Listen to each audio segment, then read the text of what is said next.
welcome to Vinayaka by Mansi. So today we will do class 11th chapter 4 the three orders. ये video मैं ये chapter 4 पहले इसलिए upload कर रही हूँ क्योंकि किसी स्टूडेंट ने सब्सक्राइबर ने जिसका नाम कुमकुम शर्मा है उसको नीड थी, उसने कमेंट किया तो उसके लिए स्पेशली मैंने ये वीडियो पहले बना दी है और बाकी के जो इन बिटवीन चैप्टर्स रह रहे हैं वो इसके बाद अपलोड होंगे. तो stay tuned and understand this chapter the three orders. अब सबसे पहले तो हम इसमें बात करते हैं ये थ्री ऑर्डर्स है क्या, किस बारे में बातें हो रही हैं. तो थ्री ऑर्डर्स तीन टाइप की सोशल कैटेगरीज़ हैं जिसके बारे में हम पढ़ने वाले हैं. जब हमने फर्स्ट चैप्टर पढ़ा था रोमन एम्पायर के बारे में, उसके बाद जब रोमन एम्पायर फॉल हो गया था उसके बाद यूरोप में क्या चेंजेस आए वो सब हम इस चैप्टर में पढ़ेंगे. और तीन मेन कैटेगरीज जो हो गई थी डेवलप, क्रिश्चियन प्रीस्ट की, लैंड ओनिंग नोबल्स की और पीजेंट्स की. इन कैटेगरीज़ के बारे में हम पढ़ेंगे, इनका क्या इम्पैक्ट रहा, क्या चेंजेस आए फिर यूरोप में इनकी वजह से और क्या क्या चीज़ें हुई लेटर टाइम पीरियड में, वो हम अच्छे से समझेंगे. और आपको पीडीएफ चाहिए हो अगर इस चैप्टर की तो कमेंट कर देना. तो Kumkum Sharma, this video is specially on your demand. Changing relationships among these three in medieval era Europe. अब इन तीनों कैटेगरीज़ में फर्स्ट कैटेगरी है देखो प्रीस्ट की, क्रिश्चियन प्रीस्ट जो फादर वगैरह होते हैं चर्च में, उस कैटेगरी के लोग आते थे फर्स्ट ऑर्डर में. सेकंड कैटेगरी में आते थे उन नोबल्स जिनके पास लैंड्स होती थी, जो किंग के चाहिए लोग, वज़ीर मंत्री टाइप्स लोग जिनके पास पावर होती थी वो आ गए. थर्ड में आते हैं पीजेंट्स, किसान, छोटे किसान. ये तीन कैटेगरीज थी. अब इनके बीच में जैसे जैसे चेंजेस आते थे इनके रिलेशनशिप्स में टाइम के अकॉर्डिंग, तो यूरोप का सिस्टम भी वैसे ही चेंज होता था. मिडीवल टाइम की बात है, मध्य काल की, ठीक है, मिडीवल एरा की यूरोप में. और उस मिडीवल एरा किस टाइम पीरियड की स्पेसिफिकली बात हो रही है, 5th और 6th सेंचुरी की, ठीक है. ये देखो तीनों कैटेगरीज थ्री ऑर्डर्स इसमें इस पिक्चर में है. अब अच्छे से और पढ़ते हैं आगे डिटेल में. अच्छा, उस टाइम पर ना जब फॉल ऑफ रोमन एम्पायर हो चुका था तो बाद में फ्यूडलिज्म इंट्रोड्यूस होता है यहाँ पे यूरोप में. अब ये फ्यूडलिज्म क्या है भाई? Medieval model of government in which ruler और lord offer some mounted fighters a unit of land to control in exchange for a military service. मतलब उस टाइप की गवर्नमेंट या सिस्टम जिसमें जो लॉर्ड होते हैं या कोई किंग होता है, लॉर्ड किसे कहते हैं, जिसके पास लैंड लॉर्ड्स, जिसके पास पावर है, या अथॉरिटेटिव पीपल, जब वो किसी से सर्विस लेने के बदले में उन्हें लैंड देते हैं. सर्विस कौन सी? मिलिट्री सर्विस, कि हमें मिलिट्री सर्विस दो, हमारे लिए जब भी हमें ज़रूरत पड़े हमें आर्मी वाली फैसिलिटी दो, पूरी मिलिट्री सर्विस दो, हम बदले में तुम्हें लैंड देंगे, उसको तुम यूटिलाइज़ करो, ज़मीनें देंगे. तो इस सिस्टम को बोलते थे फ्यूडलिज्म. अब ये कहाँ से डेवलप हुआ? फ्रांस से, और फिर बाद में इंग्लैंड और साउथ इटली में पहुँचा, फिर through out the world spread हुआ, जहाँ जहाँ पे भी फ्यूडलिज्म के बारे में हम पढ़ते हैं. समझ आ गया होगा फ्यूडलिज्म, और आगे आगे पढ़ेंगे तो आपको डिटेल में समझ आता जाएगा. ये देखो फ्यूडल लॉर्ड्स हैं सारे. अब relationship between lords and peasants. जो लॉर्ड्स होते थे जिनके पास ज़मीनें होती थी, पीजेंट्स वो किसान, छोटे किसान, इनके बीच की रिलेशनशिप थी फ्यूडलिज्म में, ठीक है. इन दोनों के बीच में रिलेशनशिप थी क्योंकि इन दोनों के बीच में ही ये सिस्टम चलता था, इन्हीं की वजह से फ्यूडलिज्म का. अब देखते हैं भाई लॉर्ड्स का क्या काम था इसमें और पीजेंट्स का क्या काम था. जो लॉर्ड्स होते थे उनका कंट्रोल होता था पीजेंट्स पे, ठीक है, क्योंकि भाई पावरफुल लोग हैं, उन्हीं की तो ज़मीन है तो वही कंट्रोल करेंगे पीजेंट्स को.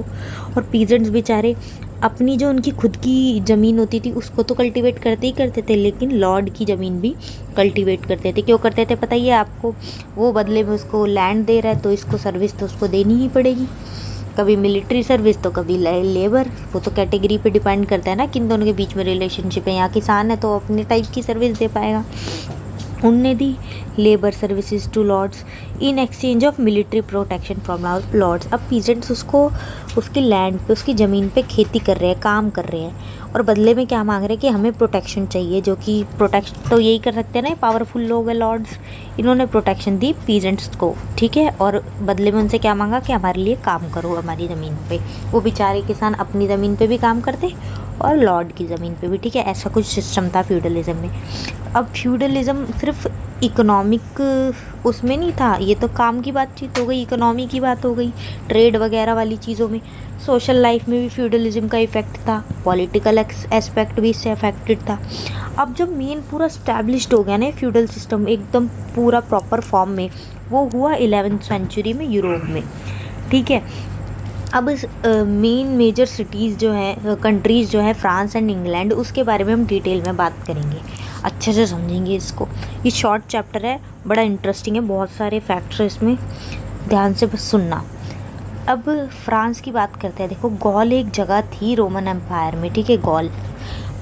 और वो आज का जिसे हम फ्रांस बोलते हैं उसको पहले गॉल बोला जाता था, जो कि एक जगह थी रोमन एम्पायर में। रोमन एम्पायर की एक स्टेट प्रोविंस थी, जिसे आज हम क्या नाम से बुलाते हैं, फ्रांस नाम से।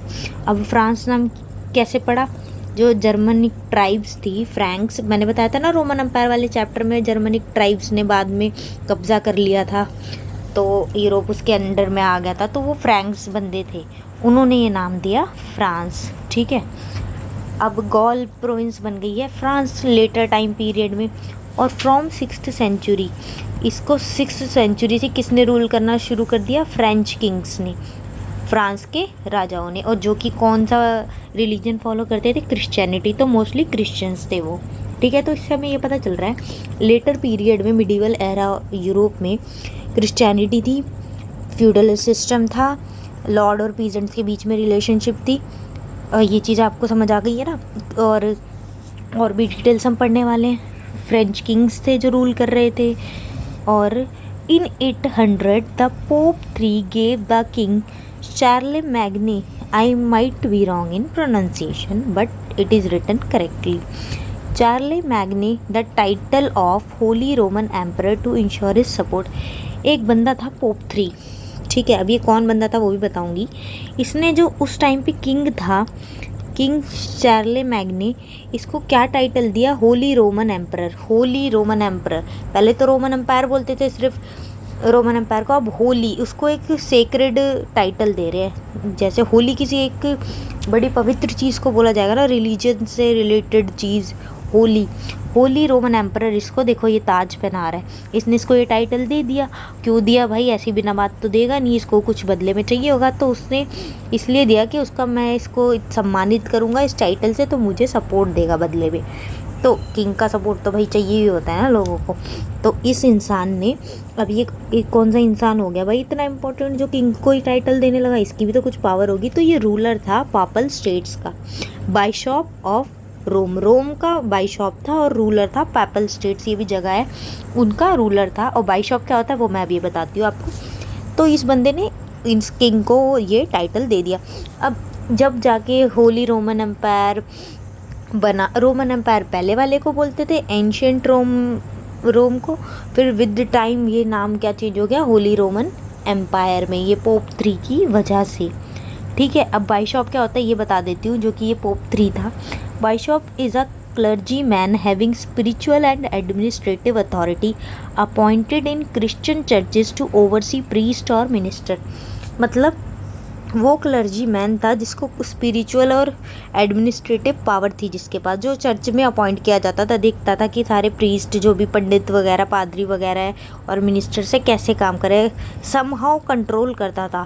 क्योंकि इसके जैसे भाई किसी बंदे के पास कोई महंत वहंत होता है, उसको काफ़ी नॉलेज है, तो उसकी सुनते हैं ना लोग, इन्फ्लुएंस होते हैं उससे, वो कंट्रोल करता है किसी ना किसी तरीके से। तो बाइशॉप का भी ये काम था। अब रोमन एम्पायर का बाइशॉप तो कंट्रोल तो रखता ही होगा ना, तो उसने इस एम्परर को ये टाइटल दिया होली रोमन एम्परर। तो इसी तरीके से रोमन एम्पायर का भी नाम पड़ गया होली रोमन एम्पायर, ठीक है। अब बात करते हैं, ये तो बात हो गई यहाँ की, अब बात करते हैं आइलैंड ऑफ इंग्लैंड स्कॉटलैंड की, ठीक है। 11th सेंचुरी में इसको किसने कब्ज़ा करा? यहाँ पे ड्यूक नाम के एक बंदे ने, जो कि कहाँ से था? फ्रांस से था। फ्रांस प्रोविंस, फ्रांस में ही एक प्रोविंस थी नॉर्मैंडी, वहाँ से ये बंदा था ड्यूक। इसने कॉन्कर किया इंग्लैंड का आइलैंड, ठीक है। इसके बारे में ना अभी आगे और डिटेल में। अब ये 3 ऑर्डर्स तो मैं पहले से ही मैंने बता दिए। एक क्लर्जी जो प्रीस्ट वगैरह होते हैं वो फर्स्ट ऑर्डर में, सेकंड नोबल्स मंत्री वगैरह जो उनके पास पावर है, लैंड्स है, ये सब आ गई है इसमें। और थर्ड पे पीजेंट्स, छोटे किसान। अब फ्रेंच प्रीस्ट बिलीव, अब ये बनाया किसने था भाई सिस्टम, ये फ्रेंच ही रूल कर रहे थे ना उस टाइम पे। तो फ्रेंच प्रीस्ट जो होते थे वो ये बिलीव करते थे कि जितने भी लोग हैं या तो इस ग्रुप के मेंबर हैं या इस ऑर्डर के या इस ऑर्डर के, इनमें से किसी में ही है। और ये किस पे डिपेंड करता था, उनके काम पे, जिस टाइप का उनका वर्क था। तो इस कैटेगरीज में इसने लोगों को बांट दिया। अब फर्स्ट ऑर्डर के बारे में बाद में बात करेंगे, वो जो ऑब्वियस ही है, इनके पास पावर है, लेकिन और डिटेल से इनकी पढ़ेंगे। पहले सेकंड ऑर्डर की बात करते हैं, नोबिलिटी की। In reality central role in social process. अब सेंट्रल रोल देखा जाए तो किसका होना चाहिए सोसाइटी में, पीजेंट्स का, नॉर्मल लोग रह रहे हैं, या फिर क्लर्जी की पूरी अथॉरिटी होनी चाहिए। बट रियलिटी में जब आए तो ये बहुत इंपॉर्टेंट रोल प्ले करते थे नोबल्स सोशल प्रोसेसेस में। क्यों भाई इंपॉर्टेंट कैसे करते थे, अभी हम देखते हैं क्यों। एक तो इनके पास प्रिविलेजेस स्टेटस था, इनकी स्टेटस की वैल्यू थी बहुत ज़्यादा, इनको प्रिविलेजेस मिले हुए थे कंट्री में, क्योंकि लॉर्ड्स जो भी थे, क्लर्जी लोग, वो भी फेवर करते थे। किंग के चहीदे बंदे, क्लोज बंदे यही थे, ये किंग से क्लोज थे और ये पीजेंट से भी क्लोज थे। तो जो बीच वाला बंदा होता है वो तो इम्पॉर्टेंट हो जाता है ना, लिंक की तरह काम करता है। तो इसलिए ये प्रिविलेज स्टेटस इनका था बहुत ज़्यादा। और एक तरीके से ना ये लैंड को भी कंट्रोल करते थे, ठीक है। और ये कंट्रोल, लैंड इनके कंट्रोल में कैसे आई भाई, जितनी भी ज़मीनी थी, ये एक प्रैक्टिस होती थी वैसलेज नाम की। उसका रिजल्ट था कि इनके अंडर सारी लैंड का कंट्रोल था, किंग ने इनको दे रखा था। क्यों भाई, कौन सी प्रैक्टिस आ गई, वैसलेज। वैसलेज एक उस प्रैक्टिस को कहते हैं लॉयल्टी या सर्विस दे रहे किंग को, तो उसके बदले में लैंड मिल जाती थी इनको, चलो भाई तुम लैंड कंट्रोल करो। अब भाई किंग को काम करके देंगे वो मिलिट्री में, कभी कैसे कभी कैसे, उनके लिए तो इम्पोर्टेंट लोग ही थे। मंत्री कितना इम्पोर्टेंट होता है ना। अब ये नोबल्स थे, इम्पोर्टेंट थे, प्रिविलेजेस भी थे इनके पास। तो वैसलेज ये जो सर्विस थी वो भी देते थे इनको, प्रैक्टिस ये परफॉर्म करते थे, उसके बदले में लैंड मिली इन्हें। और इनको पता है एक ये और एडवांटेज था कि अपनी खुद की ट्रूप्स भी रेज कर सकते थे, आर्मी खुद की बना सकते थे, लड़ाई वड़ाई में काम आ जाए, जिसे क्या बोलते थे, फ्यूडल लेवाइज, ठीक है। दूसरी बात, एक तरीके का ना वैसलेज के थ्रू एक ना म्यूचुअल प्रॉमिस था आपस में, किंग और नोबल के बीच में। नोबल जिसे वैसल कहते हैं, जो वैसलेज प्रैक्टिस परफॉर्म करता है, तो किंग और नोबल के बीच में ना एक प्रॉमिस सा था। अब कैसा प्रॉमिस था भाई, कि नोबल तो लॉयल रहेगा किंग के लिए, कि जो मतलब किंग कहेगा मैं वही करूँगा, उसके खिलाफ कभी नहीं जाऊँगा, लॉयल टू हिम, उसके साथ कभी धोखा नहीं करूँगा। तो नोबल को बदले में क्या मिलता था, लैंड तो मिल ही रही है, और किंग ना प्रोटेक्ट करता था नोबल को, चल मैं खड़ा हूँ तेरे पीछे, तेरे को पूरी प्रोटेक्शन है। जब तो इतना इतराते थे, पीजेंट्स को एक्सप्लॉइट करते थे ये। अब इनके बीच में एक रिलेशनशिप सी बन गई थी किंग और नोबल्स के बीच में। अब ये रिलेशनशिप ऐसे तो बनी नहीं होगी, एक प्रॉमिस कर रहे हैं जब बीच में, तो कई रिचुअल्स होते थे, जैसे होते हैं ना रीति रिवाज से, कई वो क्या कहते हैं, कुछ रिचुअल्स, मतलब कैसे बताऊँ, जैसे कि कुछ रिवाज, एक्सचेंज ऑफ वोज, प्रोमिसेस वो करना। जैसे हिंदुइज्म में क्या होता है, कई प्रथा ऐसी होती है, कई रीति रिवाज होते हैं, जैसे कि शादी में आप देखते हो एक्सचेंज ऑफ वोज, जो फेरे वगैरह होते हैं उसमें वोज बोले जाते हैं ना, 7 फेरे, कुछ वचन बोले जाते हैं, तो ऐसे वचन भी, वोज भी एक्सचेंज होते थे। और बाइबल इनके लिए इतनी सेक्रेड बुक है, क्रिश्चियंस से लोग उसको साक्षी मान के ये वोज वगैरह होते थे, कहाँ चर्च में, ताकि प्रॉमिस की वैल्यू भी हो। कोई भी उस प्रॉमिस को तोड़ने से पहले 10 बार सोचेगा, जब इतने सीक्रेट तरीके से वो प्रॉमिस लिए गए हैं। तो ये रिलेशनशिप इस तरीके की थी कि एक स्पिरिचुअल साइड भी थी, ठीक है। अब यहाँ पे जब चर्च की इतनी इंपॉर्टेंस है, तो तुम सोच लो जो फर्स्ट ऑर्डर के लोग हैं, क्लर्जी वाले, उनकी तो क्या ही वैल्यू होगी, है ना। काफ़ी वैल्यू वाले लोग थे वो भी। अब जो वैल्यू है जिनके पास, या तो नोबल्स हैं या फिर क्लर्जी हैं, और थर्ड ऑर्डर वाले बेचारे एक्सप्लॉइट होने के लिए बस। Vessel receive a return charter, और क्या मिलता था भाई उसको ये प्रोमिस करते हुए, एक रिटर्न चार्टर मिलता था, लिखी हुई चीज़, या फिर स्टाफ, कुछ बंदे स्टाफ के लिए, या क्लॉड ऑफ अर्थ, कुछ एक टुकड़ा ज़मीन का। क्यों मिलता था भाई, symbol of land given to him by his master, जो उसका मास्टर है, जिस भी लॉर्ड ने उसको ये चीज़ें दी है, वो ये चीज़ देके ये दिखाते थे कि चलो भाई हमने इसको ज़मीन दे दी है, ये प्रूफ है, दे दिया, ठीक है, पूरी ज़मीन तो दिखा नहीं देंगे ना, ये दे के ये देख लो ले लो, वो तो ज़मीन दे दिया उसी इन प्रूफ के थ्रू वो बताते थे, या तो रिटर्न में दे देते थे या स्टाफ दे देते थे या कोई क्लाउड ऑफ अर्थ। ठीक है, तो इस टाइप का सिस्टम था नोबल्स के साथ। अब बात करते हैं लॉर्ड। अब ये लॉर्ड जो होते हैं, जो लैंड लॉर्ड, जो पावरफुल लोग थे जिसके अंडर ये नोबल्स थे, पीजेंट्स थे, वो क्या करते थे भाई, इनका ना खुद का कोर्ट था जस्टिस का, जहाँ पे न्याय होता है, जैसे अपने सुप्रीम कोर्ट वगैरह होते हैं ना, इनका अपना ही था अलग ही। चलो भाई, किसी की ज़रूरत नहीं है, खुद के पैसे छाप लेते थे, कॉइनेज। इनका जो घर था उसको बोलते थे मैनोर।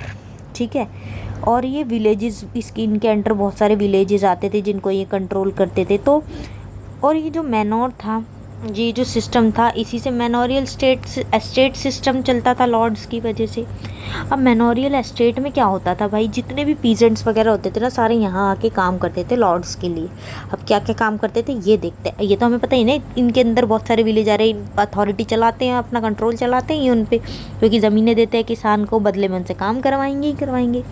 तो बहुत सारे विलेजर आ रहे, तो बहुत सारी फैमिलीज़ भी इसके अंदर आएगी, है ना भाई। विलेजेस फैमिली के बिना थोड़ी ना है, और उसके लोग भी इसके कंट्रोल में, काम तो करना पड़ेगा भाई। लॉर्ड है, लॉर्ड देखो नाम भी तो क्या दे रखा है, children worked in lord's wine process. बताओ, वाइन बनाने का, शराब बनाने का जो काम होता था उसमें चिल्ड्रन काम करते थे, बच्चे भी करते थे। Extensive Woodlands and forest. अब जब विलेजेस आ रहे तो इतने फॉरेस्ट एरियाज़ वगैरह भी इनके अंडर आते थे मैनोरियल एस्टेट में। ब्लैक स्मिथ, कारपेंटर, स्टोन मैसन, मिस्त्री, कारपेंटर, सभी इसके अंडर आते थे, काम करते थे लॉर्ड्स के लिए। खेती बाड़ी भी होती थी, ग्रेन्स, जब पीजेंट जा रहे हैं, किसान जाने हैं, तो ग्रेन्स तो ग्रो होएगी मैनोरियल एस्टेट में लॉर्ड के लिए। वूमन भी अपना फैब्रिक बनाती थी, बुनाई करती थी। चर्च भी था इनका खुद का मैनोरियल एस्टेट में, और कैसल किला भी था, किसके लिए, डिफेंस पर्पसेस के लिए, आर्मी वार्मी ये वाली चीज़ों के लिए, डिफेंस के लिए। और फ्रॉम 13th सेंचुरी से क्या होता है, जो बड़े बड़े कैसल्स थे ना, किले, उनको रेसिडेंस के तौर पे भी यूज़ किया जाने लगा नाइट्स के लिए, नाइट्स की फैमिली के लिए। अब नाइट्स क्या होते हैं ये मैं बताती हूँ, ये देखो, ये दिखाती हूँ, इसे कहते हैं नाइट्स। बड़े स्किल्ड वो होते हैं ये फाइटर्स, कैवलरी, गुड कैवलरी। ठीक है, अब पहले क्या होता था, देखो इंग्लैंड में कैसल्स जो थे उनको कोई नहीं जानता था, जब तक नॉर्मन एक बंदा जिसने वो करा था ना, देखो कब्ज़ा किया था नॉर्मन आइलैंड, नॉर्मन बंदे ने जब जाके इंग्लैंड के आइलैंड पे कब्ज़ा किया था। यहाँ पे हमने पढ़ा है ना, ये देखो दिखाती हूँ आपको, एकदम रिलेट कर जाओगे, सब चीज़ें कनेक्टेड ही होती है। कहाँ गया भाई नॉर्मन,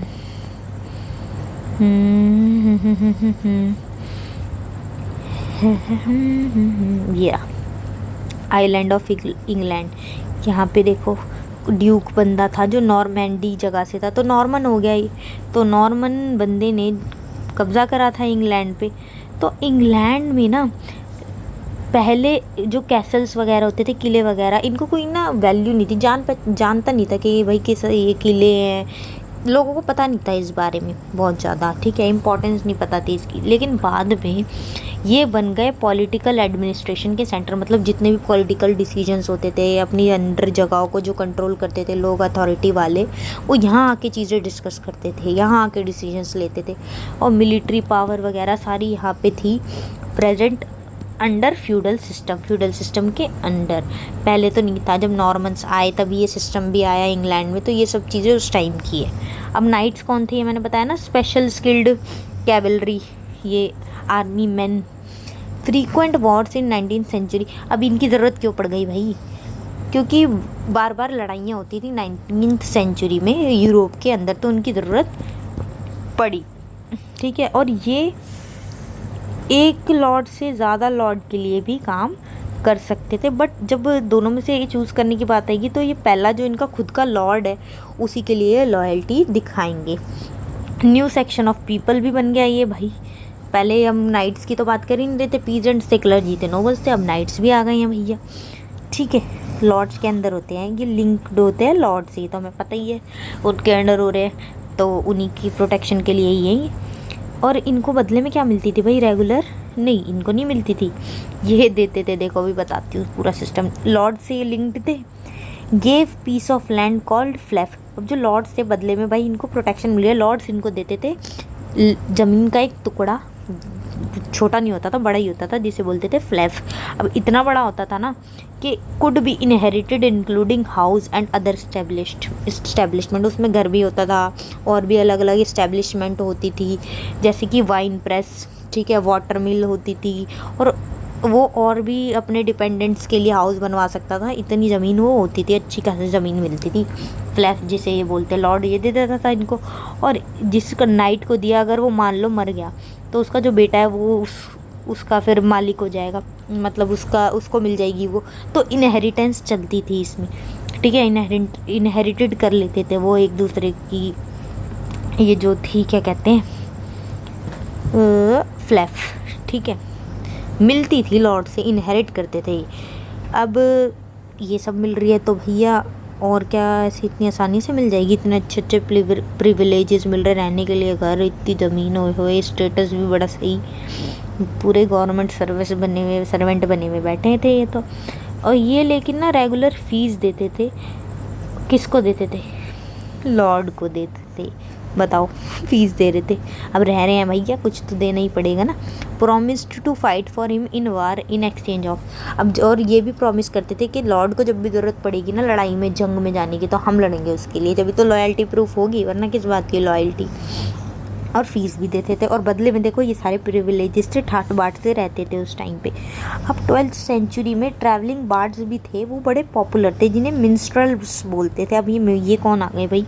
ये वो होते थे जो गाते गाते सिंगिंग के थ्रू स्टोरीज सुनाते थे। कई तो बिल्डअप स्टोरीज होती थी, कुछ रियल्स होती थी, नाइट्स वगैरह के बारे में जो स्टोरी बताने लायक होती थी, कभी किंग्स के बारे में, कुछ तो खुद से बना के बड़ा चढ़ा के बताते थे, कुछ बिल्कुल रियल। और कहाँ गा जाते थे? मैनोर से दूसरे मैनोर पे। मैनोर तो जगह है ना जो लॉर्ड का घर होता है, वही इंपॉर्टेंट बंदे होते हैं, नॉर्मल्स वगैरह, तो वहाँ जाते थे, कहानियाँ सुनाते, देखो गाते गाते क्या जा रहे हैं, इंजॉय करते करते, तो एंटरटेन तो होंगे, स्टोरी सुना रहे हैं लोग। और किस टाइम पे जाते थे ये? मेनली ना जब खाना वाना खाने का टाइम होता था, फीस्ट चलते थे, कोई या तो फंक्शन हो गया, कोई दावत के टाइम पे, और नोबल्स को एंटरटेन करते थे। अब ये खाना कहाँ खाते थे? एक narrow balcony above a large hall के ऊपर नैरो बालकनी सी बनी होती थी वहाँ पर, ठीक है, वो खाना खाते रहते थे, स्टोरी एंजॉय करते रहते थे। ये समझ आ गया आपको क्या था? नाइट्स कौन थे, मिन्स्ट्रल्स कौन थे, नोबल्स के क्या प्रिविलेजेस थे, लॉर्ड्स के क्या प्रिविलेजेस थे। देखो नोबल्स और लॉर्ड्स का कितना अथॉरिटी है ना, बेचारे पीजेंट्स पिस रहे हैं। अब आते हैं फर्स्ट ऑर्डर पे, क्लर्जी पे, ठीक है, चर्च में जो होते हैं लोग, उनको मनी मिलता था, इंडाउनमेंट्स बाय रिच, जो रिच पीपल होते हैं जिनको अपने लिए कोई रिचुअल्स करवाने हैं या कोई भी रिचुअल कराने, तो चर्च में जाके ही करवाएगा ना क्लर्जी पीपल से, तो उनको बदले में पैसा मिलता था जो वो लगाते थे चर्च में, कभी खुद पे, मतलब ऐसे उनका घर चलता था। और ये क्रिश्चियनिटी फॉलो होती थी तो क्रिश्चियन को गाइड करते थे पंडित वगैरह, जैसे हिंदुज़म में गाइड करते हैं मुस्लिम्स को, जो भी वो उनके हेड होते हैं, जैसे प्रीस्ट की तरह जो होते हैं मौलवी वगैरह, वो गाइड करते हैं, ऐसे ये क्रिश्चियंस को गाइड करते थे क्लर्जी पीपल। इनकी खुद की ज़मीनें थी और ये लोगों पे टैक्स भी लगा सकते थे, उनको टैक्स से भी रिवेन्यू हो जाता था, बट ये डिपेंड नहीं थे किंग पे। जैसे नोबल्स तो डिपेंडेंट थे ना, क्लर्जी डिपेंडेंट नहीं थे, क्योंकि इनकी रिलीजियस साइड हो जाती है, रिलीजियस एस्पेक्ट में आ जाते हैं, तो किंग का भी इन पे कंट्रोल नहीं होता था, मतलब डिपेंडेंट नहीं थे उस पर। कंट्रोल तो कहीं ना कहीं करता ही होगा, राजा तो राजा ही है, बट डिपेंड नहीं थे उस पर। पावरफुल थे, पावर बहुत थी इनके पास। Head of western church was pope बताया था ना, पोप 3, जिसने रोमन एम्परर को वो दिया, होली रोमन एम्परर का टाइटल।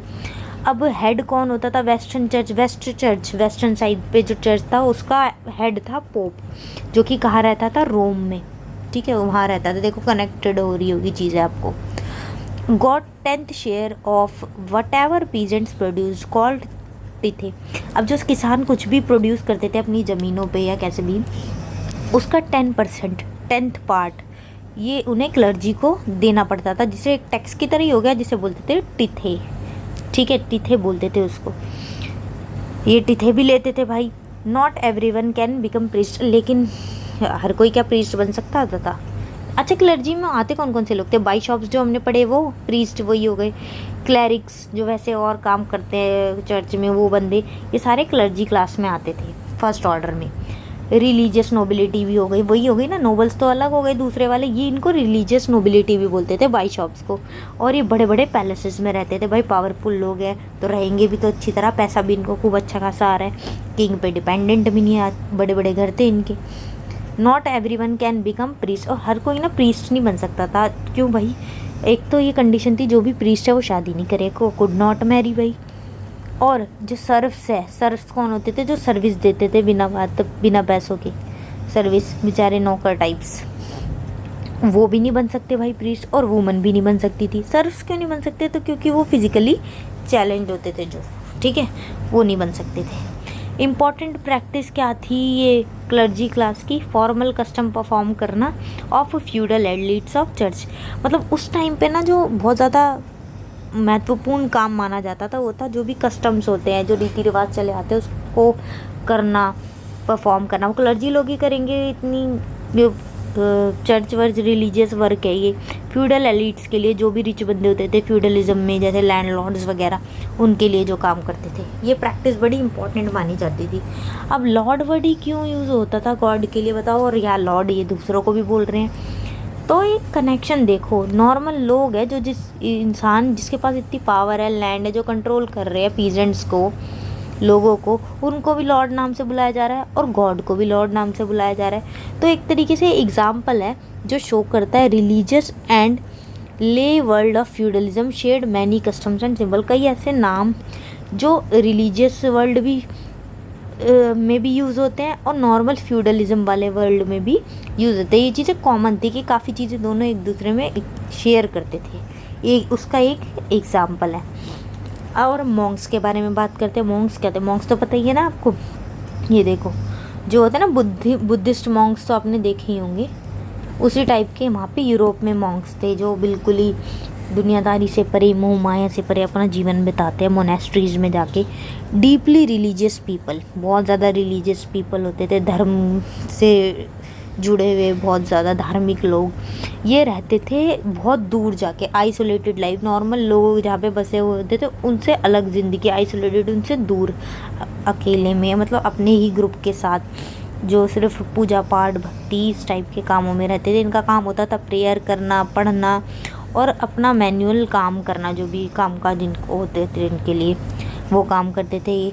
और ये ऐसे ही तो बन नहीं जाते थे, ये पहले वोज लेते थे, शपथ वगैरह, प्रॉमिसेस वगैरह, कि हम अपनी पूरी आने वाली ज़िंदगी एबेज में बिताएंगे। अब एबेज क्या है ये मैं बताती हूँ आपको। जहाँ पे ये रहते थे, ये रिलीजियस कम्युनिटीज़ जो होती थी, जो मिलके रहते थे पूरी कम्युनिटी, जैसे सोसाइटी होती है ना कम्युनिटी वगैरह, वैसी होती कम्युनिटी, अपने अपने सेम लोग, एक जैसे लोग।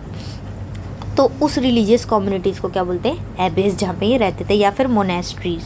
बुद्धिस्ट मोनेस्ट्रीज़ देखी होगी ना जहाँ पे आपको मिलेंगे मॉन्क्स, वैसे ये यूरोप में थी एबेज, जहाँ पे ये रहते थे मॉन्क्स। अब मोनेस्ट्रीज़ कैसी थी, मोनेस्ट्रीज़ इतनी बड़ी बड़ी होती थी, वहाँ पे स्कूल्स भी होते थे इनके, कॉलेज भी होते थे, हॉस्पिटल भी, क्योंकि ये भी तो इंसान ही है, ये सब चीज़ें तो चाहिए कि स्टडी तो करेंगे ही करेंगे, अब चाहे रिलीजियस टेक्स्ट क्यों ना पढ़ते हो। अब मगर ये ना मोनेस्ट्रीज ऐसे नहीं है ह्यूमन जो नॉर्मल हैबिटेशन जहाँ पे बसे हुए हैं वहीं पे, ये बहुत दूर दूर जगहों पे तो होती थी, कभी पहाड़ों पे, कई डेजर्ट एरियाज़ में, ऐसी जगह पे शांति हो, जहाँ पीस, नॉर्मल दुनिया से दूर। कुछ फेमस जो उस टाइम पे थी मोनेस्ट्रीज, वो थी एबेज, वो थी सेंट बेनेडिक्ट इटली में, और क्लनी इन बर्गंडी, ये जगहें हैं वहाँ की, ये फेमस मोनेस्ट्रीज थी। और दोनों मैन और वुमन मॉन्क बन सकते थे, मैन को बोलते थे मॉन्क और वुमन को बोलते थे नन, और दोनों ही मैरिज नहीं करते थे, ठीक है। और इसमें ये डिफरेंस है, देखो जो प्रीस्ट होते थे वो वुमन नहीं बन सकती थी, लेकिन मॉन्क्स तो वो बन सकती थी जो नन्स होती थी, ठीक है, लेकिन उसमें भी मैरिज नहीं कर सकते थे और इसमें भी मैरिज नहीं कर सकते थे। अच्छा, एबेस भी हमें समझ आ गया, जहाँ ये रहते थे वो जगह को कहते हैं। अब एक ना बंदा था, म्यूजिशियन था बहुत अच्छा, एबेस हिल्डेगैर्ड, ठीक है, एबेस हिल्डेगैर्ड नाम का एक बंदा था। ये म्यूजिशियन है तो म्यूज़िक से रिलेटेड ही कुछ करता होगा भाई। ये practice of community singing of prayers in church, इसने एक चीज़ शुरू करी कि इकट्ठे गाने की प्रेयर्स चर्च में, बहुत सारे इकट्ठे होके बंदे ग्रुप पे जो प्रेयर्स गाएं, जैसे भजन हम गाते हैं ना, भजन वगैरह कुछ भी, प्रेयर ऐसे इकट्ठे चर्च में जो मिलके नहीं गाते बहुत सारे लोग, तो वो वाली प्रैक्टिस इस बंदे ने शुरू करी, एबेस हिल्डेगार्ड ने। अब 13th सेंचुरी से क्या होता है, some group of monks called friars, ये वाला सिस्टम भी शुरू होने लगे। मॉन्क्स तो हमने नॉर्मल पढ़ लिए, लेकिन कुछ इस टाइप के मॉन्क्स, जो एक तो मॉन्क्स होते हैं जो मोनेस्ट्रीज़ में रहते हैं, ठीक है, लिव इन मोनेस्ट्रीज़, लेकिन ये वो वाले मॉन्क्स होते हैं, फ्रायर्स इन्हें बोलते थे, फ्रायर्स, जो एक जगह पे नहीं रहते थे, प्लेस टू प्लेस जाते थे, एक जगह से दूसरी जगह, लोगों से मिलते हुए, चैरिटी जो भी इन्हें मिल जाता था उस पर अपना जीवन बिताते हुए, मतलब एक जगह नहीं रहते थे। ये 13th सेंचुरी से इनका सिस्टम शुरू हुआ। देखो इनका ग्रुप कहीं से कहीं, कहीं से कहीं बंजारों की तरह रहते थे, साधुओं की तरह। 14th सेंचुरी में और क्या नया हुआ भाई, ये भी देखते हैं। ग्रोइंग अनसर्टेनिटी, 14th सेंचुरी में ना चीज़ें थोड़ी अनसर्टेन सी हो गई। क्यों भाई, किस चीज़ से रिलेटेड अनसर्टेन हो गई चीज़ें? ये जो मोनेस्ट्रिसिज्म चल रहा है ना, मॉन्क का सिस्टम, उस पे ना लोगों बड़े डाउट करने लग गए कि पता नहीं क्या ही वैल्यू है इनकी, इनका पर्पस क्या है लाइफ में जो ये सब चीज़ें कर रहे हैं। तो उस पर अनसर्टेन से समझने लग गए, इनकी जो भी आइडियोलॉजी थी, जो ये मानते थे, क्वेश्चंस उठने लग गए ज़्यादातर इंग्लैंड में इनके ऊपर। कई बारी तो कॉमिक पोएम्स भी बनने लग, कॉमिक पोएम्स, पोस्टर्स भी बनने लगे थे, इनका मजाक सा बनने लग गया था इन लोगों का, क्योंकि इतनी सिचुएशन ऐसी हो गई थी उस टाइम पे। और चर्च और सोसाइटी का क्या रोल था ये हम देखते हैं भाई। सोसाइटी में क्या रोल था चर्च का, देखो, विलेज को बोलते थे पैरिश, मतलब पैरिश कौन बोलता था, प्रीस्ट वगैरह जो थे। चर्च और सोसाइटी में कनेक्शन कर रहे हैं ना, तो क्लर्जी जो लोग होते थे विलेज को बोलते थे पैरिश। पैरिश क्या है भाई, एरिया जो कि एक प्रीस्ट के अंडर आता है, हर प्रीस्ट के अंडर कुछ एरिया आता था, और विलेज ही था जो एक विलेज एक प्रीस्ट के अंडर, तो उसको पैरिश बोलते थे। और उस टाइम पे सोसाइटी में ओल्ड बिलीफ भी फॉलो होते थे। देखो टाइम एडवांस होता जा रहा है, बट कुछ चीज़ें ऐसी थी जो उसमें पुरानी चीज़ें भी लोग फॉलो करते थे, जैसे मैजिक, जादू पे विश्वास, फोक ट्रेडिशन, पिछले रीति रिवाज, पिछली होती हुई जो चीज़ें प्रथाएं चल रही है उसको फॉलो कर रहे हैं, ट्रेडिशंस को। तो ये चीज़ें थी हैं। और दो टाइप के फेस्टिवल थे, क्रिसमस और ईस्टर। अभी भी आप देखते हो कि हैप्पी ईस्टर आता है, इंस्टाग्राम चलाते हो अब तब तक ही होगा। क्रिसमस, ईस्टर क्रिश्चियंस का मेन ये फेस्टिवल्स थे, ये बहुत ज़्यादा फेमस थे। अब क्रिसमस क्या है भाई, 25 दिसंबर को होता है, पता है, क्राइस्ट जो है इनके गॉड, उनका बर्थडे होता है इस दिन, ठीक है। अब इससे पहले, क्रिसमस से पहले मनाया जाता था कोई प्री रोमन फेस्टिवल, उसको इसने रिप्लेस कर दिया क्रिसमस ने।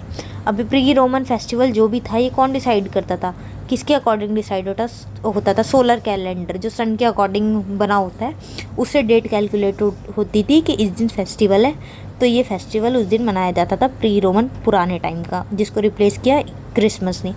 अब ईस्टर भी है भाई इंपॉर्टेंट फेस्टिवल, जो ये दोनों फेस्टिवल ना 4th सेंचुरी से स्टार्ट हुए सेलिब्रेट होना। अब ईस्टर क्या है भाई, जब राइज हुए क्राइस्ट जो इनके गॉड है, वो मरने के बाद जब राइज हो गए, तो उस डे को बताते हैं ईस्टर, हैप्पी ईस्टर, ठीक है। क्राइस्ट राइजिंग फ्रॉम डेड, इसकी कोई फिक्स डेट नहीं है, ठीक है।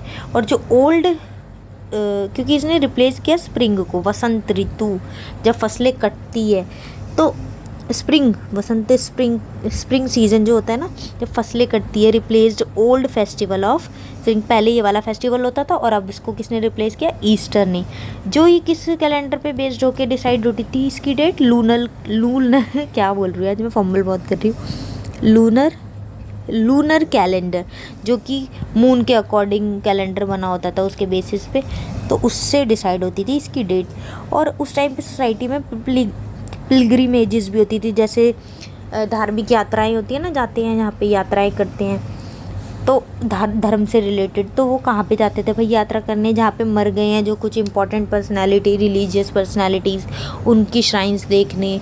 और बड़े बड़े चर्चेज़ है जो फेमस चर्चेज़, वहाँ पे लोग जाते थे, ठीक है। तो पिलग्रिमेजेस भी लोग उस टाइम परफॉर्म करते थे।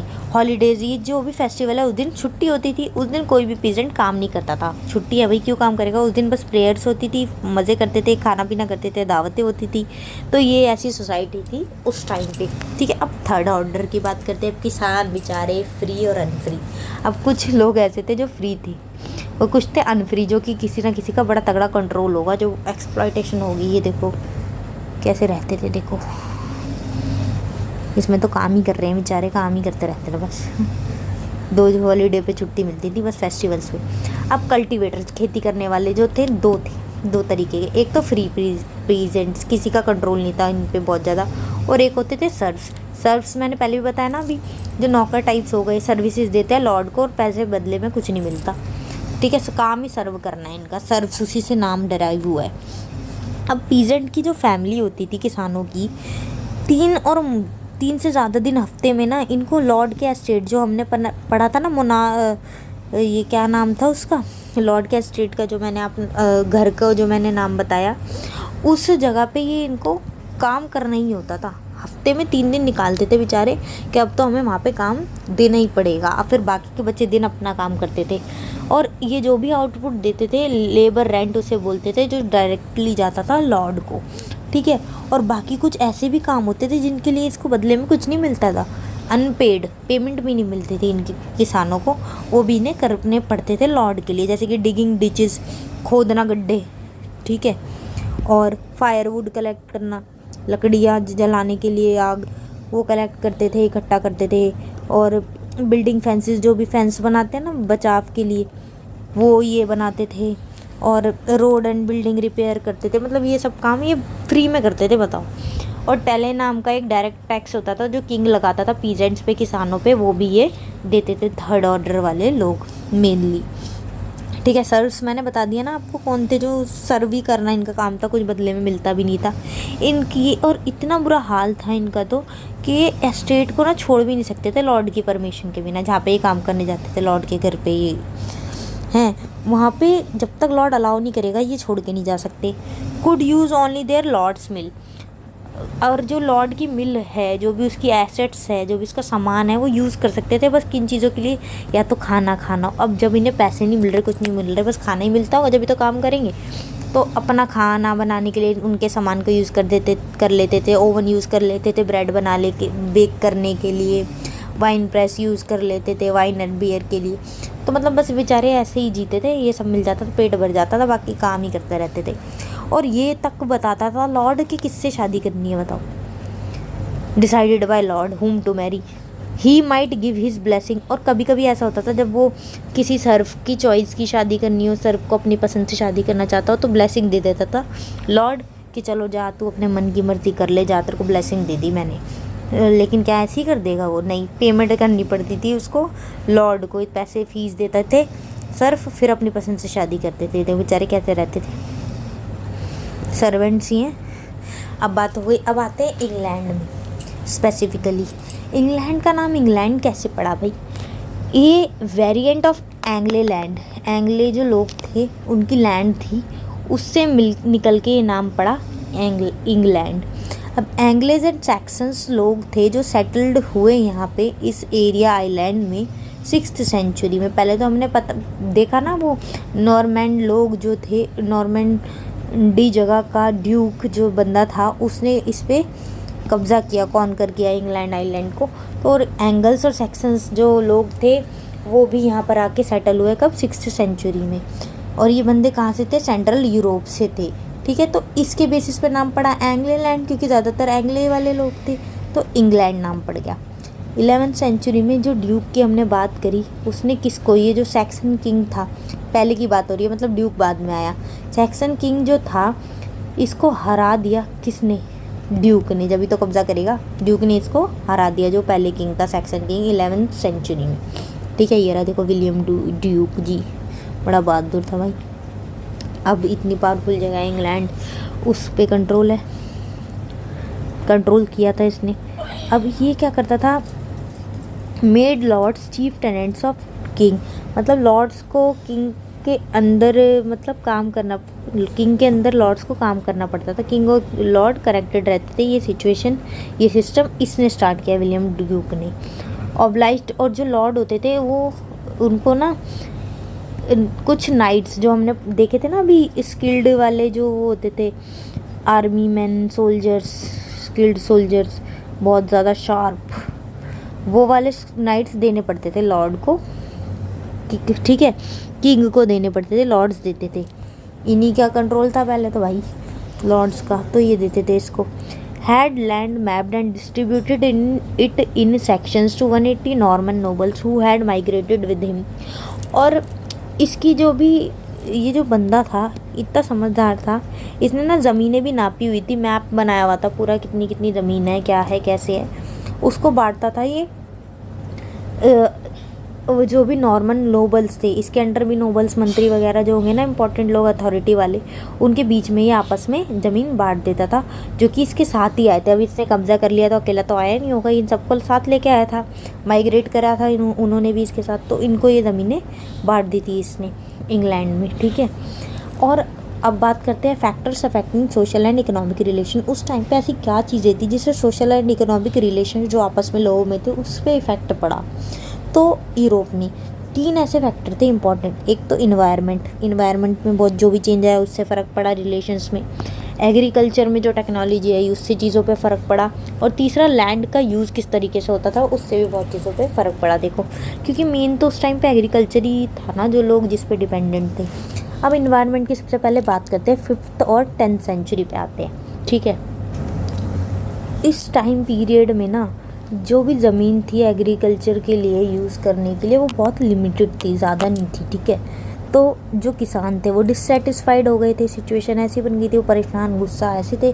तो कई बार तो परेशान ऑपरेशन जो झेलते रहते थे। एक तो लॉर्ड इतना कंट्रोल करते थे, टैक्स लगा रहे, कहीं कुछ कर रहे, कहीं तंग कर रहे हैं, दे भी नहीं रहे, फालतू के काम करवा रहे थे। तो ये ना भाग जाते थे, फ्ली कर देते थे, कहीं और जाके रिफ्यूज ले लेते थे, कि जंगलों में छुप जाते थे। ऐसी सिचुएशन हो गई थी उस टाइम पे। देखो तो फ़र्क तो पड़ेगा ही नहीं इकोनॉमिक रिलेशंस वगैरह में, लॉर्ड और इनके बीच में फिर चीज़ें ठीक नहीं रहेगी, नोबल्स के बीच में और किसानों के बीच में भी। तो इफ़ेक्ट पड़ा इस चीज़ से। एक तो फॉरेस्ट में जाके रह रहे हैं, और ठंड की वजह से, कोल्ड क्लाइमेट की वजह से जो ग्रोइंग सीज़न होता है उनको चाहिए गर्मी, तभी तो ग्रोइंग सीज़न ज़्यादा होगा। और ठंडी टाइमिंग आ गई है, क्लाइमेट ऐसा हो गया कि ठंड ज़्यादा हो रही है, तो क्रॉप्स उगाने का टाइम कम होता था, कम पीरियड हो जाता था, शॉर्ट। तो यील्ड्स जो भी फसल होती थी वो भी कम होती थी भाई, इनका प्रोड्यूस भी कम होता था। तो ऐसी सिचुएशन थी भाई उस टाइम में, 5 सेंचुरी से 10 सेंचुरी के बीच में। लेकिन 11th सेंचुरी में आया वार्म फेज़, जब थोड़ा गर्म टाइम आया तो टेम्परेचर भी रेज़ किया, सिचुएशन इम्प्रूव हुई, यील्ड भी इनकी बढ़ी, ग्रोइंग सीज़न जो था वो लॉन्ग हो गया थोड़ा पहले से ज़्यादा, तो चीज़ें बेटर हुई। जो पीजेंट डिससेटिस्फाइड थे वो थोड़ा सेटिस्फाइड हुए। ये तो बात थी इन्वायरमेंट की, ठीक है। अब बात करते हैं भाई एग्रीकल्चर टेक्नोलॉजी ने कैसे चीज़ों को अफेक्ट किया। 11th सेंचुरी के अंदर एडवांस प्लाग्स यूज़ होने लग गए, जिससे खोदते हैं ना, खेती वेती करते हैं, प्लाग्स। तो पहले तो नॉर्मल वाले यूज़ होते थे, जितने इतने अच्छे फीचर्स नहीं थे, अब एडवांस वाले यूज़ होने लग गए, जिससे न्यूट्रिएंट्स अच्छे थे यूटिलाइज होने लगे, यूज़ होने लग गया। पहले जो एनिमल्स के वो हेल्प लेते थे ना प्लागिंग वगैरह में, खेती में काम आते थे ना एनिमल्स, तो उनके पहले गले में रस्सी सी बांधते थे, हार्नेस बांधते थे, जो पीछे एक टूल सा, एक बड़ा सा वो लगा होता था जो सोइंग वगैरह का काम करता था, जिसके थ्रू वो उसको पुश करता था, जो भी चीज़ उसके पीछे बांधी होती थी। तो पहले तो नेक के थ्रू बांधी होती थी, उनकी गर्दन के थ्रू, बाद में उसको रिप्लेस कर दिया शोल्डर हार्नेस पे, कंधों पे बांध देते थे उनकी, जिससे ज़्यादा पावर वो निकलने लगी एनिमल्स की, तो ज़्यादा काम करते थे फिर वो।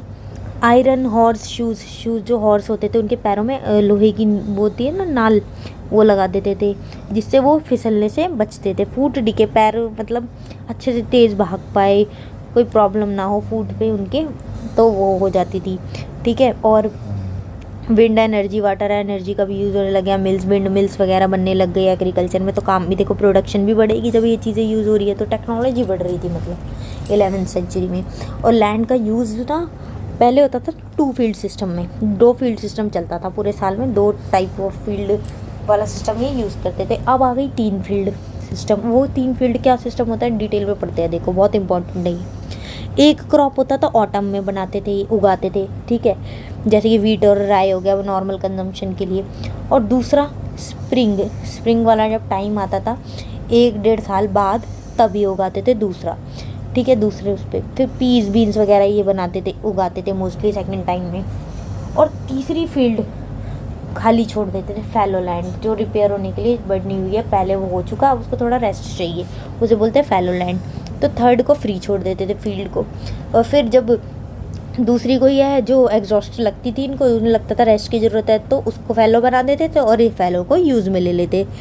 तो ये 3 फील्ड सिस्टम चलता था अच्छे से। फिर लैंड भी ख़राब नहीं होती थी बिल्कुल ही, कि एक बार यूज़ हो गई फिर दोबारा ठीक ही नहीं हो सकती, तो रिपेयर भी होती रहती थी एक तरीके से।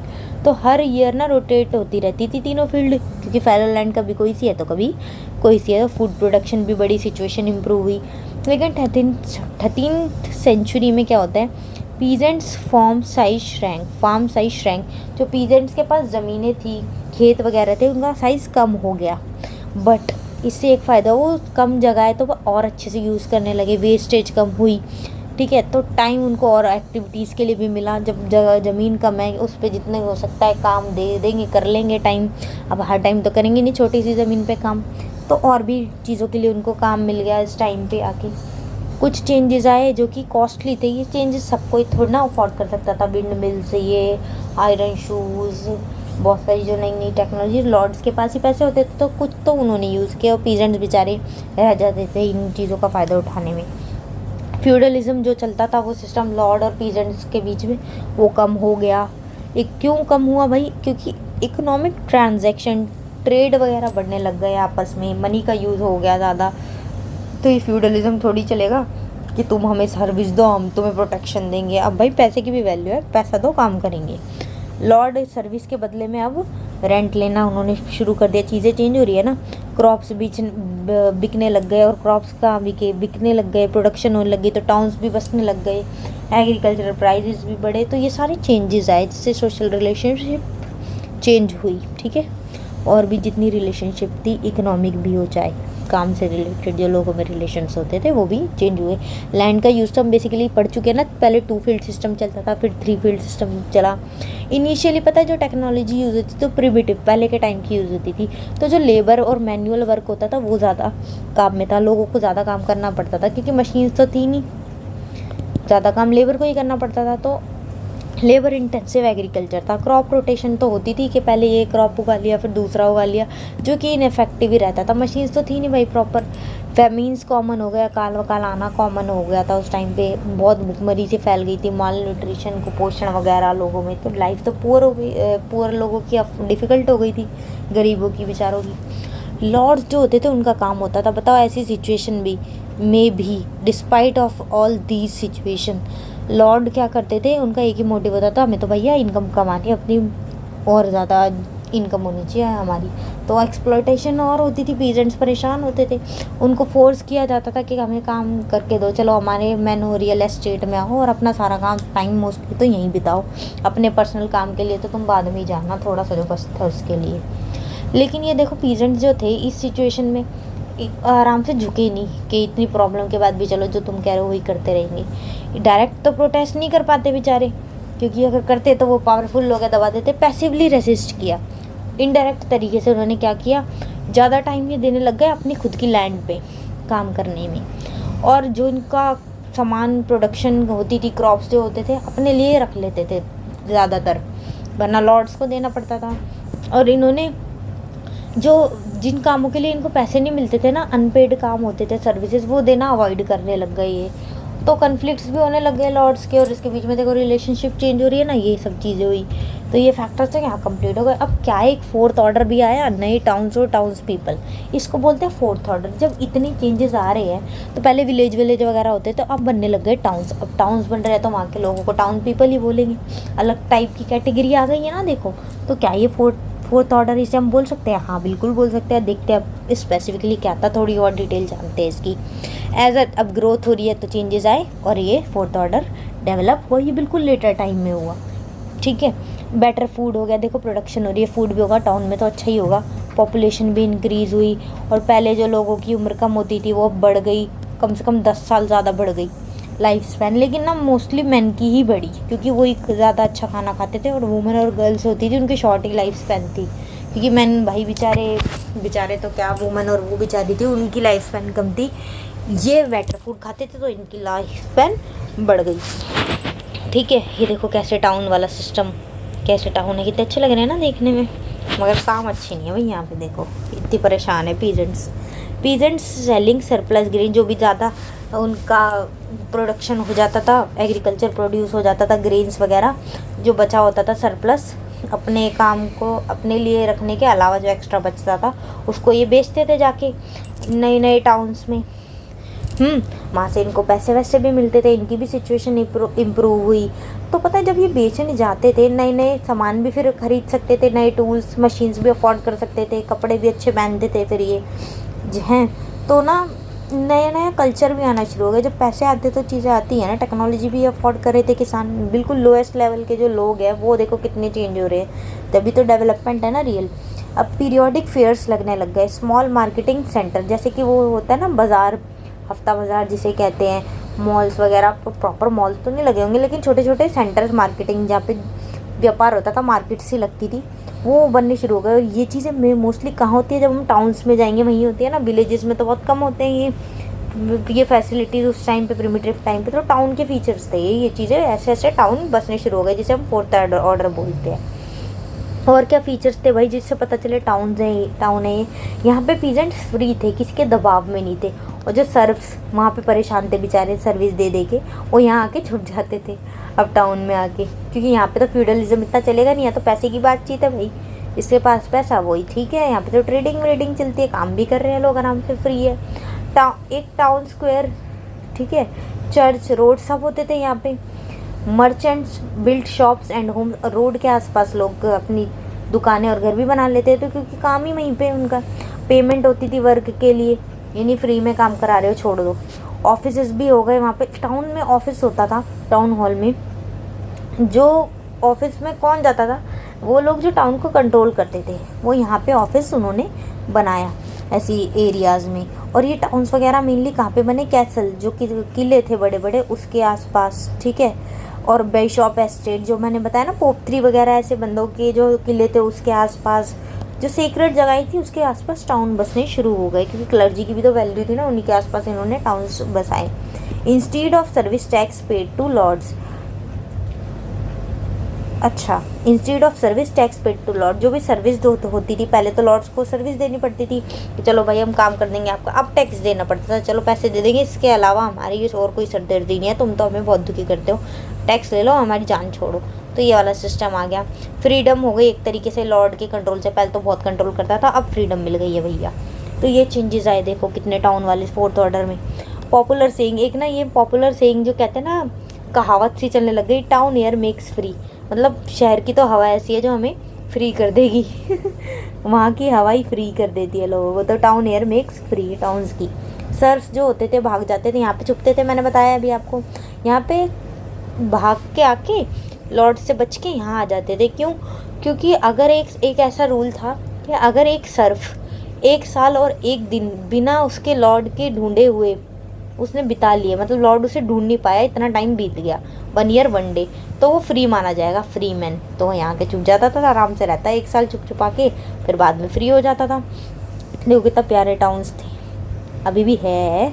लेटर नीड फॉर स्किल, और इतने चेंजेस आने के बाद भाई इतनी ट्रेडिंग बढ़ रही है, इकोनॉमी मनी वगैरह सब कुछ बढ़ रहा है, तो लेबर का स्किल्ड लेबर की ज़रूरत पड़ेगी, बैंकिंग वगैरह, बैंकर्स वगैरह की, लॉयर्स वगैरह की, क्योंकि भैया ट्रेडिंग हो रही है, कन्फ्लिक्ट्स भी होंगे, लॉयर, कोर्ट ऑफ जस्टिस, ये सारी डेवलपमेंट है एक तरीके से, तो स्किल्ड लेबर की ज़रूरत पड़ी। और यही स्किल्ड लेबर, बैंकर्स वगैरह जो ये कैटेगरी के लोग हैं, इसे फोर्थ ऑर्डर बोलते हैं। समझ आ गया होगा फोर्थ ऑर्डर क्या है। क्राफ्ट्स इंडस्ट्रीज़ वगैरह ऑर्गेनाइज होने लग गई अच्छी तरह, किसमें, गिल्ड में। गिल्ड क्या है भाई? एसोसिएशन जो कंट्रोल करती है अथॉरिटी को, क्वालिटी को, price and sale of product, जो भी प्रोडक्ट बनता है उसकी क्वालिटी कैसी होगी, क्या प्राइस होगा, उसको कंट्रोल करते थे गिल्ड, ठीक है, इंडस्ट्री वगैरह।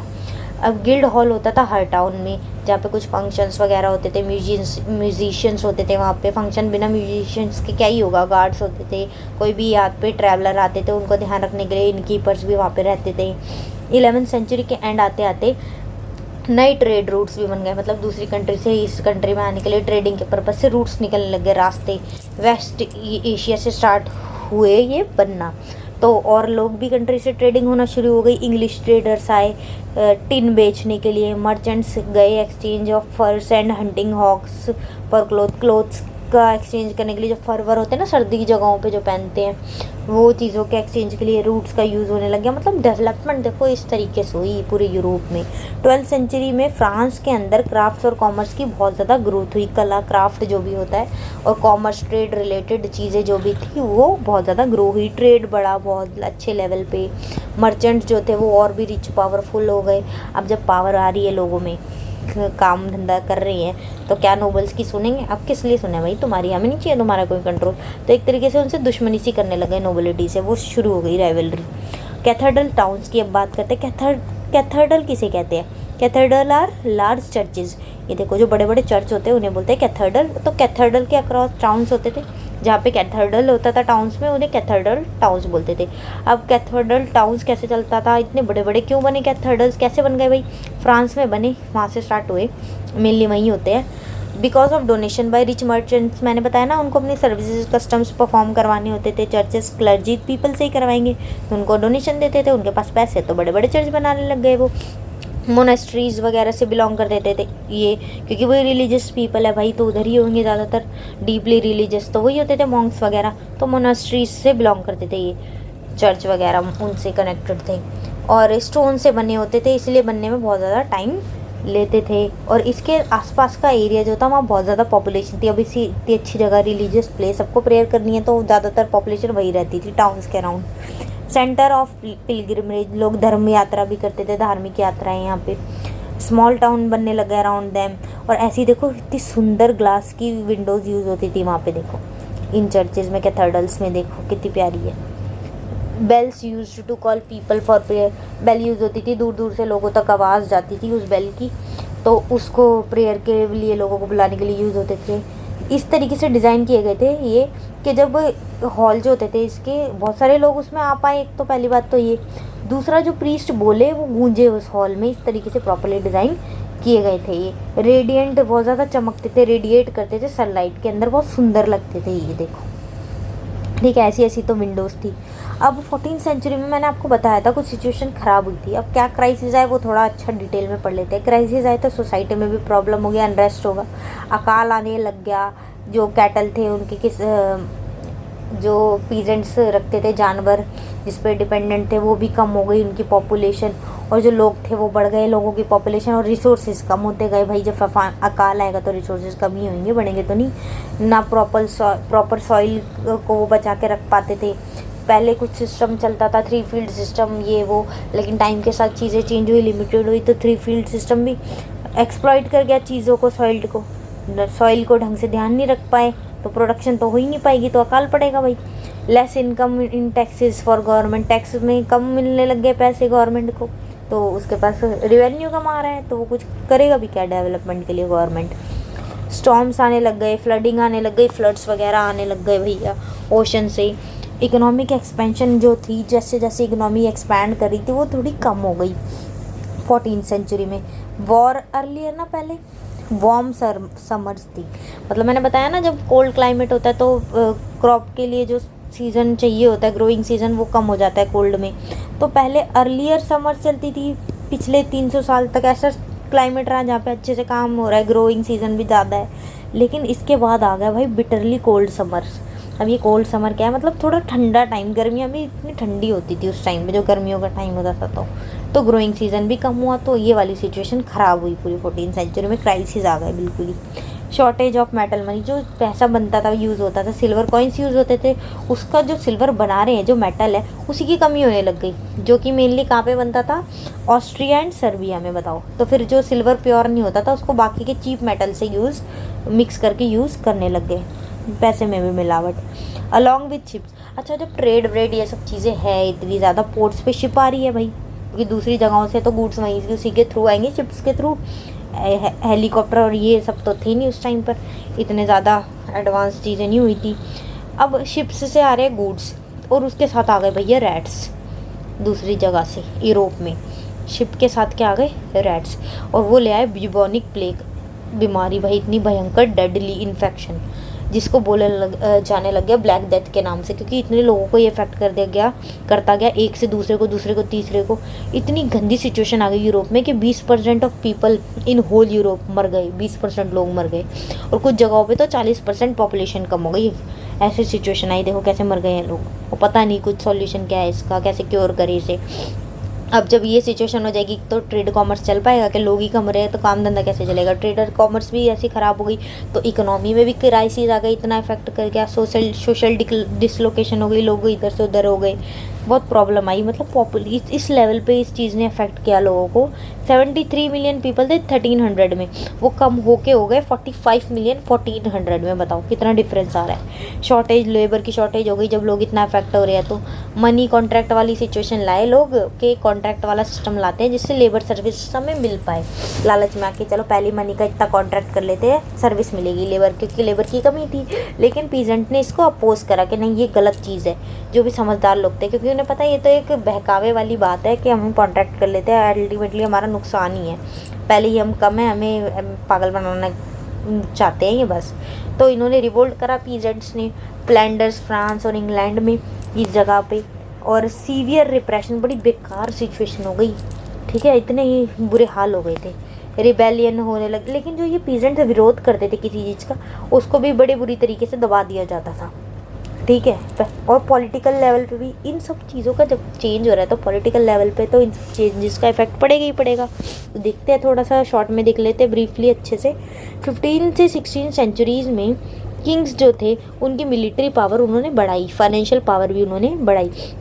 इकोनॉमी में जो चेंजेस आए थे उसकी वजह से न्यू मोनार्क बोला जाने लग गया, जो नए किंग थे उनको बोलने लग गया न्यू मोनार्क्स। ठीक है, क्यों उसको बोला, क्योंकि चेंजेस इतने आ गए थे। तो अब आने वाले राजा भाई ये नए टाइप के राजा है, नए वाले राजा, पहले के अलग होते थे, ये डिफरेंस नाम में आने लग गया। अब न्यू मोनार्क कौन किन किन को बोले जाने लगा। लुई 16 जो कि फ्रांस के थे, हेनरी 7 इंग्लैंड के, मैक्सिमिलियन ऑस्ट्रिया के। ठीक है, तो ये चेंजेस आए।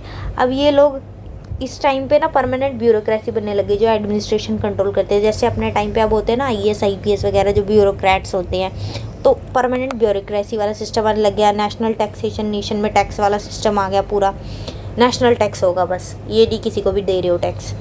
इनफ रिवेन्यू, अच्छा खासा रिवेन्यू इकट्ठा हो जाता है टैक्स के थ्रू। अब जब रिवेन्यू है तो बड़ी बड़ी आर्मीज़ भी लगा पाएंगे ये जो किंग्स हैं। इतनी बड़ी आर्मी होती थी जब भी, तो ये अपना देखो एम्पायर बढ़ाते थे, एक्सपेंड करते थे अपने फ्रंटियर्स। और फ्यूडल सिस्टम जो पहले चलता था वो ख़त्म ही हो गया ऑलमोस्ट। रॉयल एब्सोल्यूटिज्म, लेकिन इसके बदले में एक तरीके से जो रॉयल पीपल है, ये किंग वगैरह, इनकी चलने लग गई, तो रॉयल एब्सोल्यूटिज्म आ गया। फ्यूडलिज्म तो ख़त्म हो गया, लेकिन रॉयल एब्सोल्यूटिज्म आ गया।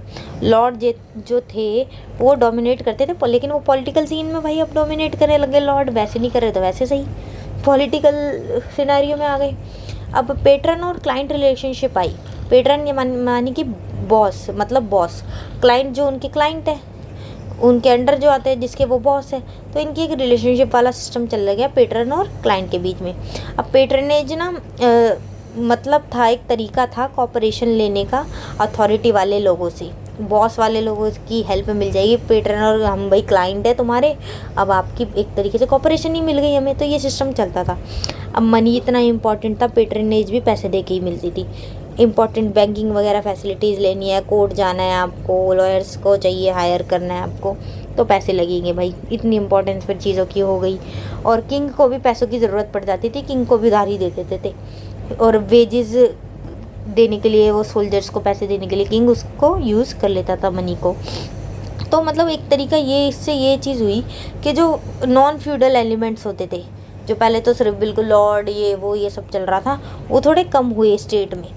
ठीक है, अलग टाइप के लोग भी, चीज़ें भी होने लग गई एक स्टेट में। एक था चाइल्ड किंग, बच्चा था जो किंग था, लुई 13 ऑफ फ्रांस 1614 में।